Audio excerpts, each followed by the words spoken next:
প্রত্যেক মহিলা পাবে আরও 1000 টাকা করে। আবেদন করুন মুখ্যমন্ত্রী মহিলা সম্মান যোজনা প্রকল্পে। রাজ্যের মহিলাদের স্বাবলম্বী করার জন্য মহিলা সম্মান যোজনা বা মুখ্যমন্ত্রী মহিলা সম্মান যোজনার প্রকল্প শুরু করা হয়েছে। রাজ্য সরকার হোক বা কেন্দ্র, সব সরকারি ভোটের আগে নাগরিকদের জন্য নতুন প্রকল্প নিয়ে আসছে ভোট ময়দানে টিকে থাকার জন্য। পশ্চিমবঙ্গে মুখ্যমন্ত্রী মমতা ব্যানার্জি তৃতীয়বার ক্ষমতায় আসার পর চালু করেছিল লক্ষ্মীর ভাণ্ডার।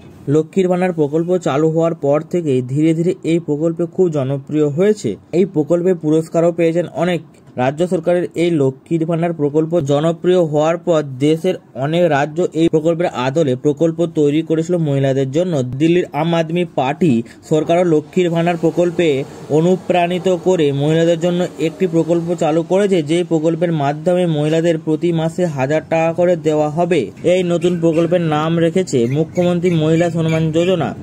এই প্রকল্পের ব্যাপারে আরও বিস্তারিত জেনে নিন।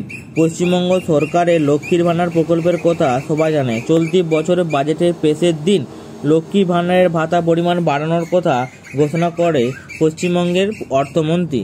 আগে এই প্রকল্পের আওতায় সুবিধাভোগীরা পেত 500 টাকা থেকে 1000 টাকা করে। এবার থেকে তারা পাবে 1000 টাকা থেকে 1200 টাকা করে।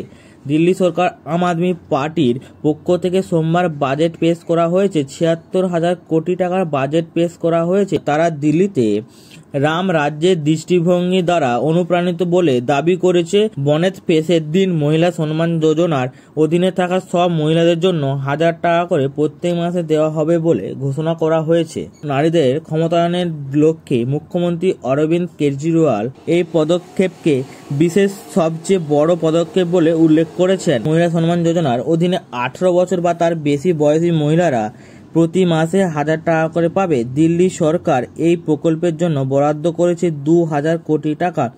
পরিসংখ্যান অনুযায়ী দিল্লিতে আছে প্রায় 67 লক্ষ মহিলা, তার মধ্যে 45 থেকে 50 লক্ষ মহিলা এই মহিলা সম্মান যোজনার সুবিধা পাবেন।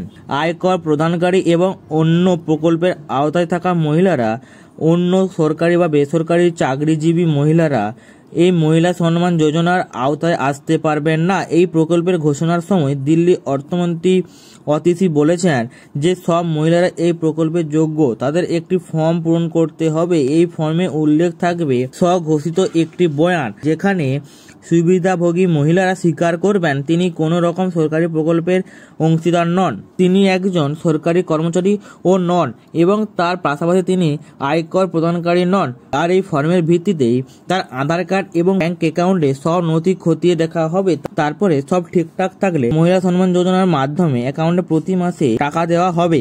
তবে এই প্রকল্পের সুবিধা কবে থেকে চালু করা হবে সেই ব্যাপারে কিছু বলেননি দিল্লি সরকার। আর এই নতুন মহিলা সম্মান যোজনা প্রকল্পের সুবিধা শুধুমাত্র ভারতের রাজধানী রাজ্য নিউ দিল্লি সকল মহিলাদের জন্য নিয়ে আসা হয়েছে।